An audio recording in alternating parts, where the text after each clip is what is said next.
활동을 극대화시키기 위해서라도 시설 제한을 하지 않는, 그야말로 일반 아파트하고 똑같이 지을 가능성이 굉장히 크다라는 점에서 여러분들이 한번 상상을 해보시면 그 비교 차이가 크게 날 것이라고 생각됩니다. 여러분이 지금 계시는 이 남양주 체육관에서 가장 가까운 이 다산 신도시요, 이 다산 신도시의 소위 대장주, 대장 아파트라고 하면 평가하시는 분마다 좀 다르겠습니다만, 저는 다산 자이 아이비 플레이스를 이 대장주라고 생각하는데요, 굉장히 멋진 단지라고 생각됩니다. 물론 이 단지는 저희가 익히 알고 있는 여러분들 모두 대부분이 이런 방식으로 집에 사실 것이라고 생각되는데, 일반 주택 공급 방식으로 씌워진 집은 맞습니다만, 이 단지를 저희가 말씀드린 오늘 장기 일반 민간 임대주택 방식으로 지었다고 해도 이것과 똑같이 지을 수 있습니다. 그리고 또한 사업성을 잘 고려해 본다라고 하면, 수익성을 잘 고려하면 어쩌면 이것보다 더 좋게 지을 수도 있다는 점을 생각해 보면, 그동안 저희가 알고 있던 임대주택과는 그 차이가 굉장히 크다라는 것 금방 느끼실 수 있을 것이라고 생각됩니다. 자, 그러다 보니 일반적인 공공임대주택도 프리미엄은 붙습니다만 그럴 확률이 적습니다. 하지만 제가 앞서 그림을 보여드렸습니다만, 저희 방식으로 집을 공급한다라고 하면 프리미엄이 오를 확률 또한 굉장히 크다라고 말씀드릴 수 있고, 또한 무엇보다 자격 조건이 없다라는 것 굉장히 메리트라고 생각됩니다. 이 공공임대주택은 잘 아시는 것처럼 이 서민들이나 신혼부부, 청년들을 위해서 사실상 나라가 짓는 것과 똑같기 때문에 이 자격 제한이 굉장히 까다로운 반면, 저희는 19세 이상이면 누구나 신청할 수 있다는 점 굉장히 큰 장점이라고 말씀드릴 수 있고요. 주택을 가지고 있어도 상관없고, 또한 연봉이 10억, 20억이라도 전혀 상관없는 자격 제한이 없다라고 하는 점 굉장히 큰 차이라고 볼 수 있습니다. 여러분, 제가 앞쪽에서 보여드렸던 이 그림을 좀 잊지 않으셨으면 좋겠습니다. 저희가 자격 제한이 없다라고 해서 저희 아웃풋, 저희가 세우는 집의 퀄리티가 떨어지는 것이 아니라, 여러분도 살고 계시고 저도 살고 있는 이런 보통의 집과 크게 다르지 않는데 자격 제한이 없다라고 하는 점은 저희 마케터 입장에서는 굉장히 매력적인 포인트라고 생각됩니다. 자, 따라서 저희가 지금 강조해드리고 있는 이 장기 일반 민간 임대주택, 말은 어렵습니다만 내용은 굉장히 간단합니다. 첫 번째는 저희가 그동안 알고 있던, 인식상에 지배하고 있던 일반 공공 임대주택과는 완전히 다른 매력적인 상품이라는 점 제가 좀 쉽게 말씀드려 보았고요. 자, 두 번째는 이런 질문 또한 있을 것이라고 생각됩니다. 아니, 그렇다라고 하면 저희 모두가 그동안 살고 있었던 일반 주택 공급 방식과 이거는 뭐가 다르죠? 라는 궁금증 있으실 거고요. 또한 너무 매력이 있다 보니까 편법으로 짓는 거 아닐까라는 의구심도 있으실 것이고, 혹시 틈새 상품 아닌가? 아니면 일반 공급 방식으로 지을 수 있는 땅이 따로 있고, 또한 이런 방식으로 지을 수 있는 땅이 따로 있는 건가라는 생각도 하실 것이라고 생각되는데, 또한 더불어서 왠지 저희가 자동차 할부로 사면 나중에 돈 더 내는 것처럼 그런 느낌인가? 라고 하는 의구심 또한 있을 것이라고 생각되는데, 한마디로 말씀드려서 저희는 전혀 그런 거 없고요. 저는 일반적인 공급 방식으로 짓는 집 대비 8가지 걱정이 제로인 프로젝트라고 설명을 드리고 싶습니다. 우선 청약 통장이 없다라고 하는 것 저는 굉장히 매력적이라고 생각됩니다. 만 19세 이상이면 누구나 신청할 수 있다는 거 굉장히 매력이라고 생각됩니다. 여러분들도 대부분 갖고 계시고 경험하셨을 것이라고 생각되는데, 저는 청약통장이라는 게 대한민국의 보통 사람을 위한 제도인가라는 의구심이 들 때가 굉장히 많은데요. 왜냐하면 좋은 입지에 괜찮은 브랜드의 집을 택하려면 청약 점수가 굉장히 높아야 하는데, 적어도 아이를 한 5명쯤은 낳아야 되고요. 부모님은 건강하시게 제가 모시고 오래 살아야 되고, 그럼에도 불구하고 환갑이 훨씬 넘어서나 이 당첨 점수가 될 만큼 이 되기 굉장히 어려운 반면, 저희는 청약 통장이 없다라는 거 저는 굉장히 매력적이라고 말씀드릴 수 있고, 앞에서도 말씀드렸습니다만 주택을 갖고 있어도 상관없고요, 연봉이 많아도 상관없다라고 하는 점, 즉 자격 조건이 제한이 없다라는 것도 큰 메리트고 차이라고 볼 수 있습니다. 그리고 또한 사고 파는 것도 전혀 문제가 없습니다. 저희가 일반 공급 방식, 일반 주택 공급 방식으로 집을 사면 그때부터 뭐 뿌듯하고 장점도 많이 있습니다만 이게 짐이 되는 경우가 굉장히 많이 있는데요. 이 방식은 집을 선택했다가 중간에 바꾸셔도 됩니다. 또 다른 방법으로 이 양수나 양도를 해도 크게 문제가 없다는 것 큰 장점이라고 볼 수 있고요. 또한 일단 살아보고 분양을 한다는 거 굉장히 매력이라고 저는 말씀드릴 수 있게 분양 부담이 없다는 것도 큰 장점이고요. 또한 10년 동안은 앞에서도 설명된 걸로 알고 있습니다만 이사 가지 않아도 된다라고 하는 장점도 굉장히 크고 또한 무엇보다 세금을 내지 않는다는 거 굉장한 메리트라고 볼 수 있습니다. 저희가 보통 집을 사면 이 세금 때문에 골치가 굉장히 아프고 생각보다 돈이 많이 들어가는데요. 이 세금 부담 없다라는 것 이것도 또한 초기에 제가 뒤에서 다시 설명드리겠습니다만 초기 자금이 조금 들어간다라는 점과 그 자금조차 허그가 보장한다라는 것, 이 허그가 보장한다라는 건 나라가 보장한다라는 걸 의미하기에 이런 쓸데없는 걱정 안 해도 돼서 굉장히 또 장점이라고 볼 수 있고 또한 이게 임대 방식으로 만약에 저희가 계약을 한다라고 하더라도 2년에 한 번씩 5% 미만이라는 이 법 제도가 뒷받침되어 있기 때문에 정말로 큰 걱정 없이 임대 생활을 할 수 있다는 점도 큰 장점이라고 말씀드릴 수 있게 이 8가지만 비교해 놓고 보면 일반적으로 저희가 공급됐던 일반 주택 공급 방식으로 공급된 이 동네에도 많이 있고 저도 살고 있고 여러분들이 살고 있는 이런 집과 비교해 보면 일단 굉장한 메리트, 어쩌면 거짓말이 아닐까 싶을 정도로 굉장히 장점이 많다라고 생각됩니다. 지금 화면에서 보시는 것은 이러한 방식으로 지금 가평 초역세권에 이 동원에서 베네스트 하우스를 공급하고 있는데 이 실제 사례를 가지고 어떤 차이가 있는지 제가 다시 한번 설명을 드려보도록 하겠습니다. 이 프로젝트는 지금 가평역 초역세권에 세워지기에 더 메리트가 있다고 말씀드릴 수 있는데요. 이게 저희가 앞서 말씀드렸던 일반 주택 공급 방식으로 8사죠. 34평을 공급한다라고 하면 이 가평 초역세권 정도는 평당가가 1,500만 원 정도는 해야 사업 수지가 있고 공급이 가능합니다. 자, 그러다 보면 이 분양가가 예상 분양가가 5억 1,000만 원 정도 되고 또한 자기 부담금이 40%니 2억 400만 원이 자기 부담 초기 부담이 될 것이고요. 나머지 3억 600만 원은 이제 대출을 끼게 되는데 그러다 보면 일단 초기에 자금도 많이 들어가고요. 취득세도 내야 됩니다. 그리고 공과금도 발생하고 여러 가지 추가 부담들이 생길 수밖에 없는데 이게 이제 기존의 방식이었습니다만 저희가 지금 가평역 초역세권에 진행하고 있는 이 장기 일반 민간 임대주택 방식으로 공급을 하게 되면 이 34평을 기준으로 정부 기금이 1억에서 1억 2천 정도 나오기 때문에 저희가 수지 타산은 그러니까 사업성을 분석을 해보면 평당가 1,000만 원에 똑같은 제품을 공급할 수 있습니다.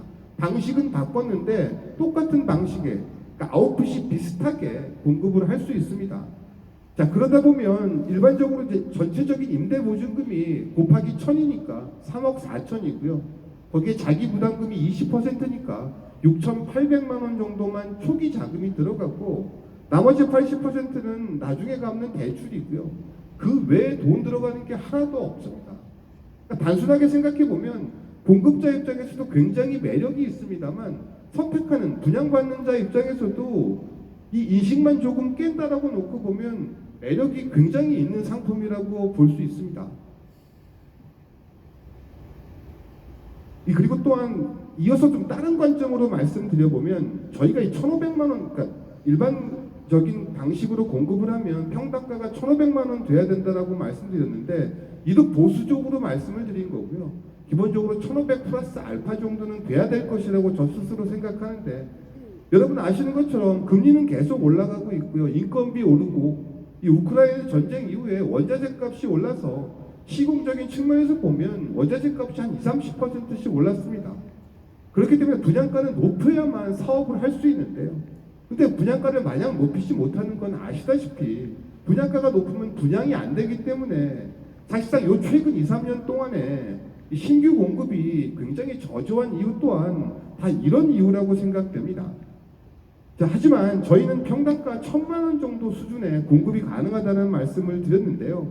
저희가 이제 공사 기간을 대충 3년 잡고 또한 여기서 임대를 10년 했다라고 치면 총 13년인데요. 13년 후에 이제 분양 전환을 할 텐데 저희가 시뮬레이션을 해본 결과 분양 전환할 때 지금 분양 예상가가 1,590만 원입니다. 단순하게 생각하면 지금 현재 가평역에서 일반적인 방식으로 공급했을 때 1,500 플러스 알파라고 말씀드렸는데 저희는 13년 후에 제가 이제 분양을 받겠다라고 하면 1,590만 원의 지금 시뮬레이션상 예상가가 나오는데요. 여러분 10년이 지나면 강산이 변한다는 말은 저는 옛말이라고 생각됩니다. 요즘은 1년이면 강산이 변하고요.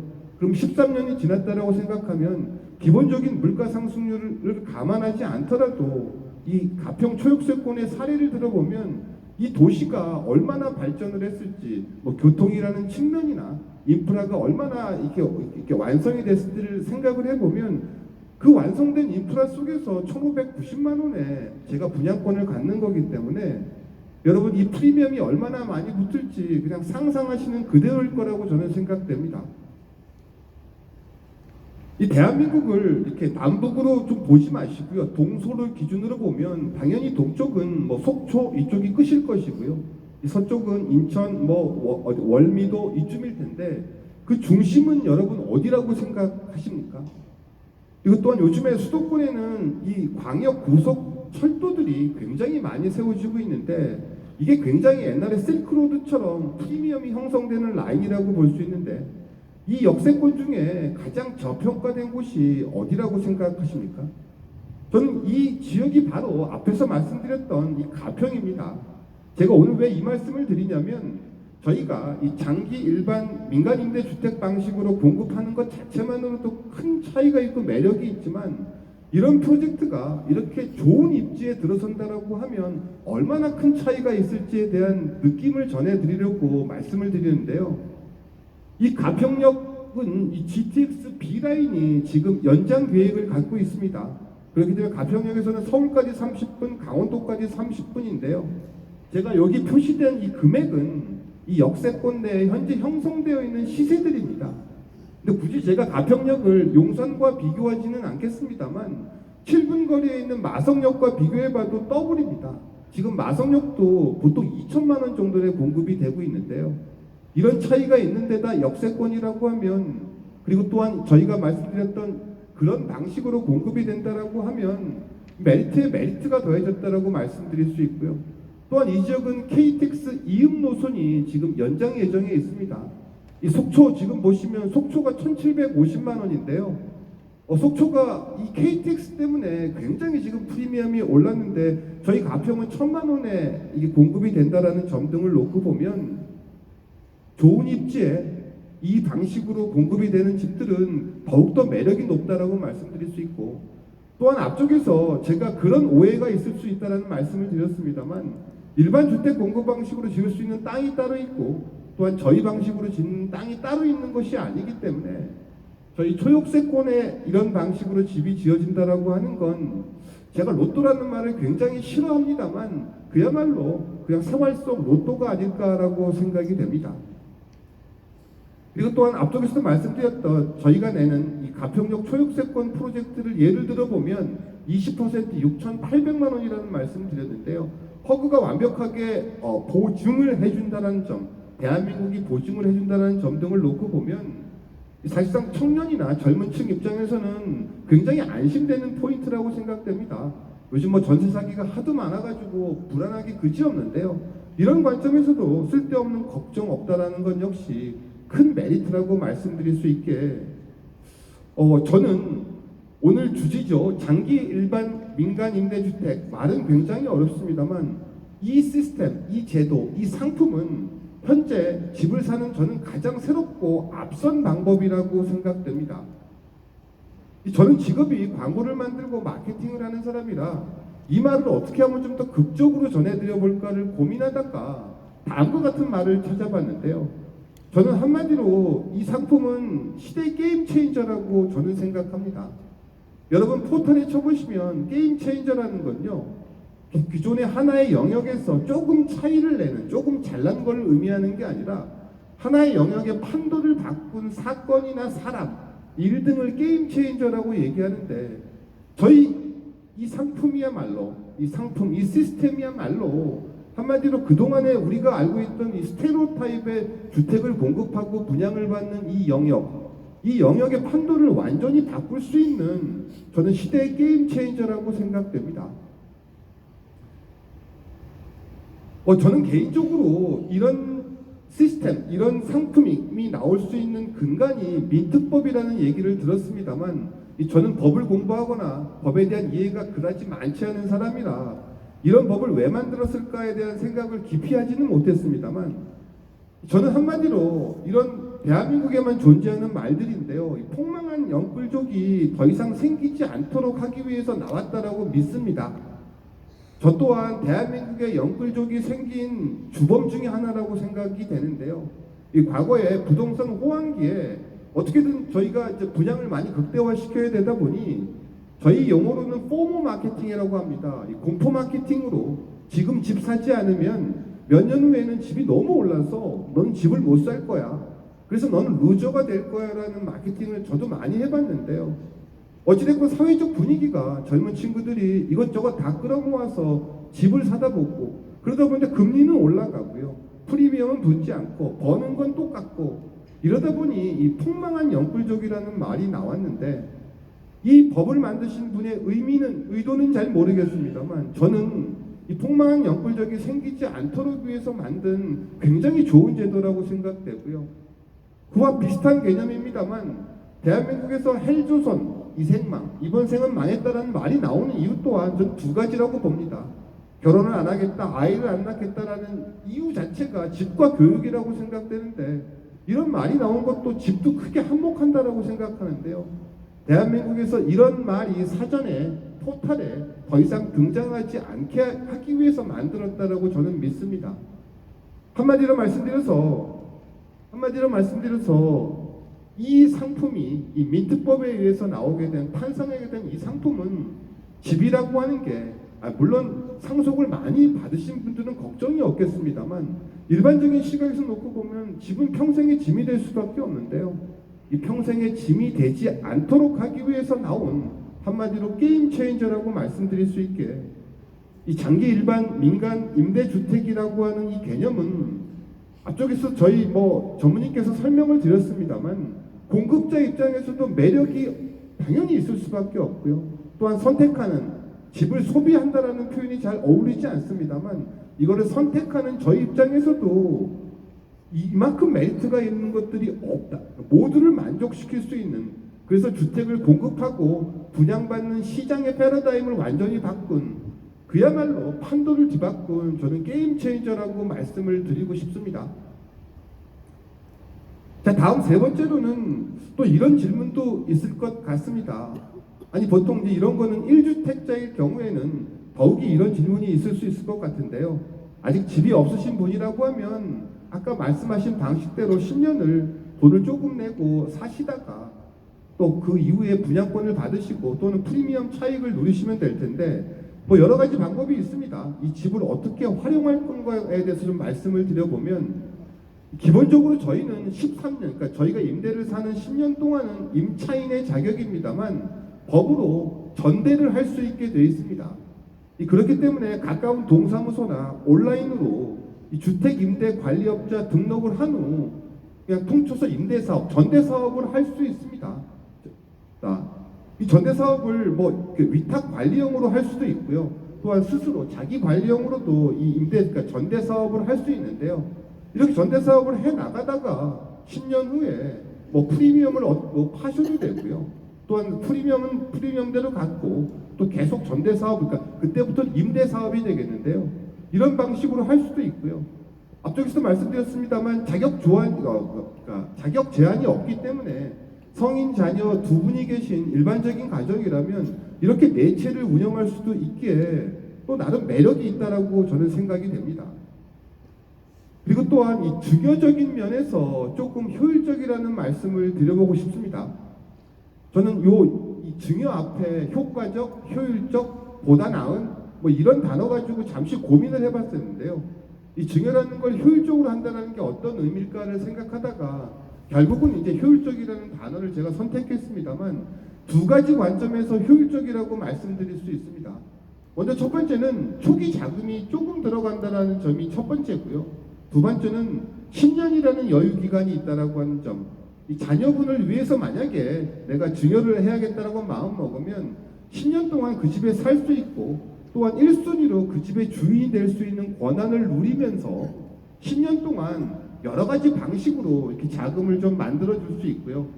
제가 공식적인 자리에서 이렇게 자녀분한테 뒷돈을 주시면 된다라는 표현은 잘 못하겠습니다만 한마디로 말씀드려서 굉장히 10년이라는 시간을 가지고서 증여를 할 수 있기 때문에 증여 자금을 만들 수 있기 때문에 저는 매력적이라고 생각됩니다. 여러분 아시다시피 이 증여세는 뭐 10년 안에 증여한 적이 없으면 5천 원까지 증여세를 내지 않습니다. 그렇기 때문에 초기에 뭐 자제분이 1,800만 원 정도 적금을 들어놓은 게 있다라고 하면 5천만 원 증여해서 6,800만 원. 요 사례는 제가 가평역 사례를 가지고 말씀을 드리는데요. 이렇듯 해서 그 집에 10년을 살게 할 수 있고요. 그 10년 사는 사이에 여러 가지 방법을 통해서 좀 계획을 잘 세워서 아주 여유롭게 증여를 할 수 있다라고 하는 점 등 놓고 보면 일반적인 관점에서 저희가 아파트를 하나 마련해 주거나 이 도움을 주려고 해도 초기에 돈이 너무 많이 들어가고요. 이러다 보니까 이게 쉽지 않습니다만 이 저희 방식으로 제공되는 이 집 같은 경우에는 증여도 굉장히 용이하다라는 말씀 계속해서 제가 강조드리고 싶고 또한 혹시 법인이나 개인 사업자 분들이라고 하면 뭐 사택으로 운영하거나 아니면 기숙사 아니면 뭐 예를 들어서 외국 비즈니스를 많이 하는 기업이라고 하면 외국 엔지니어들이 한국에 올 때 좀 게스트하우스 정도로 활용하는 것도 굉장히 용이한 상품입니다. 물론 현행법에 법인 또한 사택을 가질 수 있습니다. 하지만 이 화면 하단에서 보시는 것처럼 갈수록 빡빡해지고 있습니다. 정부에서 이걸 그냥 놔둘 리가 없으니까 세금 또한 계속 올라가고 있는데요. 하지만 저희 이 장기 일반 민간 임대 주택 방식으로 이 법인에서 소유를 하게 되면 거듭 말씀드린다면 세금이 없고요. 또한 경비 처리가 가능하기에 메리트가 없지 않을 수가 없다라고 생각됩니다. 그리고 또한 나중에 프리미엄도 올라갈 테니까요. 그리고 현재는 법인 기준으로 이 두 채까지 가능합니다만 앞으로도 이게 좀 늘어날 것으로 예상되기에 혹시 법인이나 개인 사업자를 가지고 계신 분, 그러면서도 사택이나 기숙사 또한 이런 게스트하우스가 필요하신 분이라고 하면 더욱더 여러 가지 관점에서 매력적인 상품이라고 말씀드리고자 합니다. 그리고 마지막으로는 제가 앞쪽에서 저희는 패러다임을 바꿨다라고 말씀드렸고 하나의 영역의 판도를 바꾸는 게임 체인저라고 말씀드렸는데요. 그런 관점에서 이게 저희가 임대를 하거나 운영을 하는 방식 또한 기존의 주거, 기존에 그냥 세를 놔서 뭐 신혼부부가 와서 세를 살고 이런 구조가 아니라 조금 더 새로운 신복합 기능 주택으로 얘를 좀 운영해 나갈 수가 있습니다. 이 부분에 대해서는 저희가 좀 많이 연구를 지금 하고 있는데요. 그 중에서 이 아트스테이라는 걸 저희가 좀 시도를 해보고 있는데 이 아트스테이라는 개념은 이 지역 예술인과 또한 그 지역의 이런 아트적인 관점에서의 플랫폼 기업과 연계해서 내가 임대를 놓을 집을 그렇게 꾸며주는 거거든요. 그렇게 되면 서울에서 요즘 뭐 제주도 한 달 살기 뭐 2달 살기 이런 거 많은데요. 예를 들면 가평과 이 춘천을 연계해서 가평 춘천 2달 살기 이런 상품으로 내놓을 수 있죠.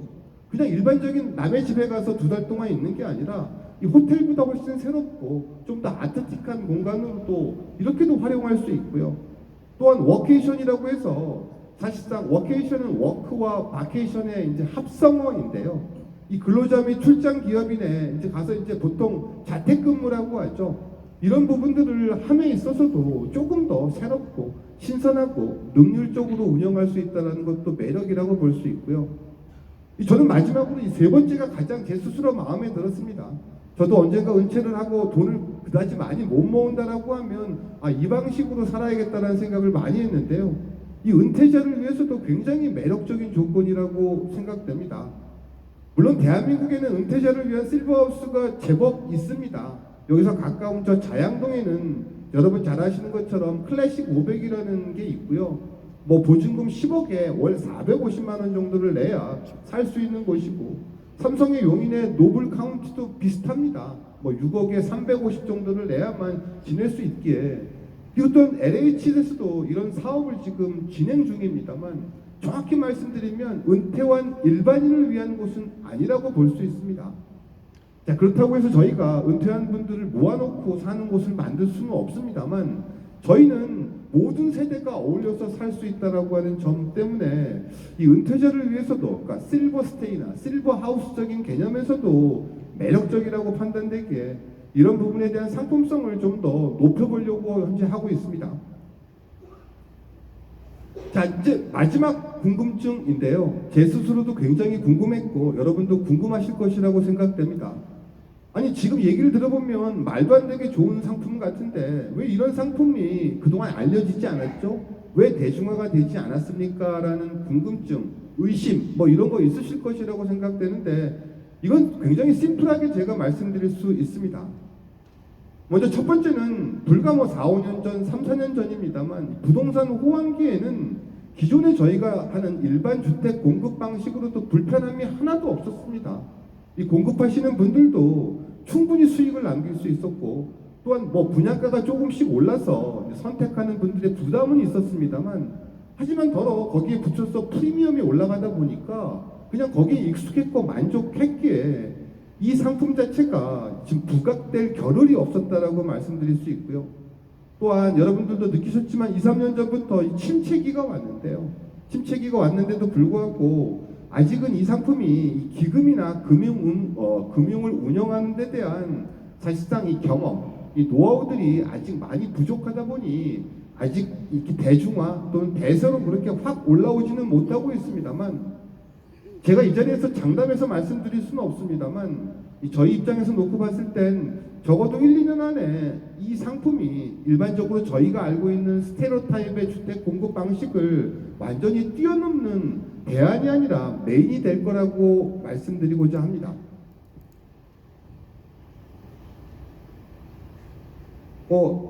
저와 함께한 30분이라는 시간 동안 이 장기 일반 민간 임대주택에 대한 믿음이 생기셨는지 모르겠습니다.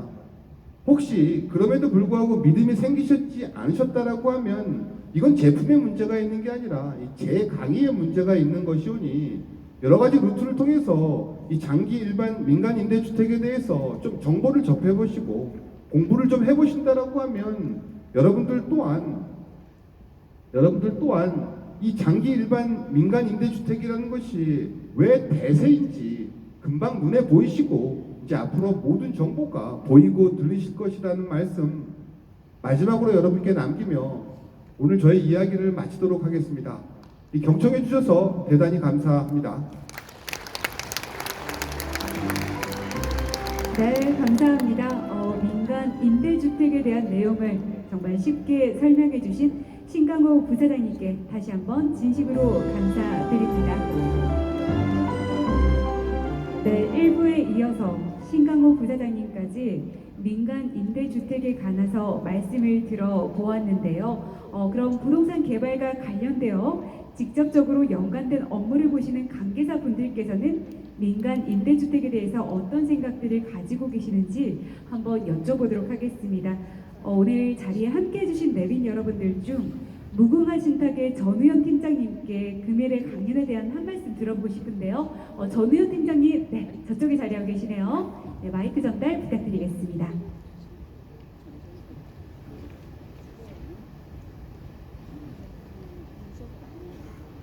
안녕하십니까. 무궁화 신탁의 전우현 팀장입니다.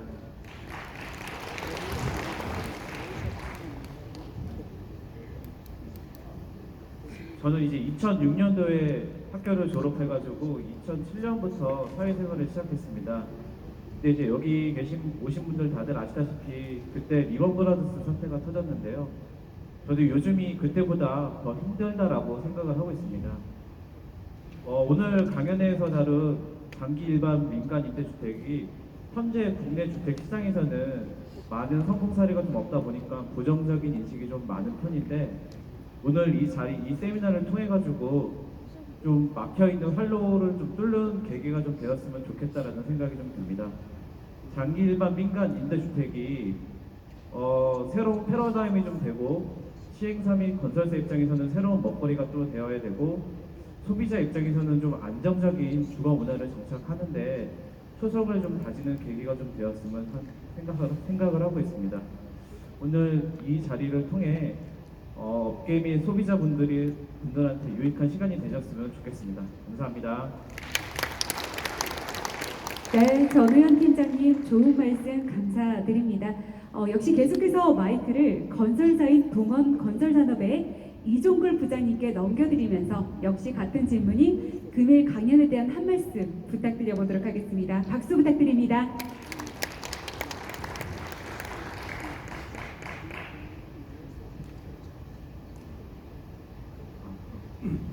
안녕하세요. 동원건설산업의 이종걸 부장입니다. 오늘 이 자리에 귀한 시간 내주셔서 감사드리고요.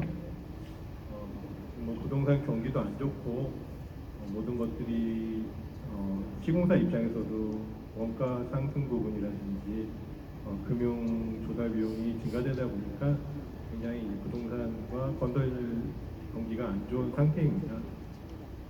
뭐 지금 민간 임대 부분에 대해서 좀 접해보신 분들도 있을 거고 처음 생소한 분들도 있을 텐데 이게 어떤 소유보다는 거주를 목적으로 하고 있는 변화되는 주거 문화의 트렌드에 맞춰서 이 민간 임대 아파트의 어떤 상품이 출현된 거로 보고요. 그리고 공급자의 입장과 수요자의 측면에서 서로에게 필요한 니즈를 해소할 수 있는 어떤 좋은 상품으로 만들어갈 수 있다고 생각을 하고 있습니다. 그리고 또 기존의 그 서민계층의 임대주택 이미지를 벗어나서 장기적인 거주의 안정성 획득과 동시에 재테크가 가능한 상품으로서 오늘 오신 분들이 충분한 이해의 자리가 됐으면 하고요. 그리고 최근에 그 좀 무질서하게 난립하고 있는 민간 임대 아파트들이 있는데 어떤 제도적인 보완이나 가이드라인이 없다 보니까 각각 시행하는 분들의 생각대로 진행을 하다 보니 이게 뭐 중간에 좌초되는 경우도 있고 진행이 더디게 가고 있는 경우도 있는 것 같아요. 그래서 이런 자리를 통해서 어떤 제도적인 보완과 가이드라인 수립을 할 수 있는 자리가 됐으면 좋을 것 같습니다. 감사합니다. 네, 감사합니다. 무궁화 신탁의 전우현 팀장님과 또 동원건설산업의 이종걸 부장님으로부터 신탁사와 시공 그리고 건설사의 민간 임대주택에 대한 말씀을 잘 들어보았습니다. 민간 임대주택이라는 것이 부동산 개발과 관련된 회사들만 연관된 것이 아니라 실제로 우리 일상에 가까이 있다는 생각이 본 강연회를 하면서 느껴지는 것 같은데요. 끝까지 주의해서 들어보시고 많은 이해를 저와 함께 가져가시는 시간 오늘 되셨으면 좋겠습니다. 계속 이어서 주식회사 주연도시미학의 홍준원 이사님을 모시고 도시정비사업 전문가가 보는 민간 임대주택 사업을 주제로 말씀 들어보도록 하겠습니다. 홍준원 이사님께서는 도시정비 사업의 최고 전문가로서 현재 재개발, 재건축 현장 등 주거 환경의 개선과 관련하여 문제가 되고 있는 구조적 문제점 및 대안으로서의 민간 임대주택 등에 관하여 강연을 오늘 해주시도록 하겠습니다. 큰 박수로 환영해 주시기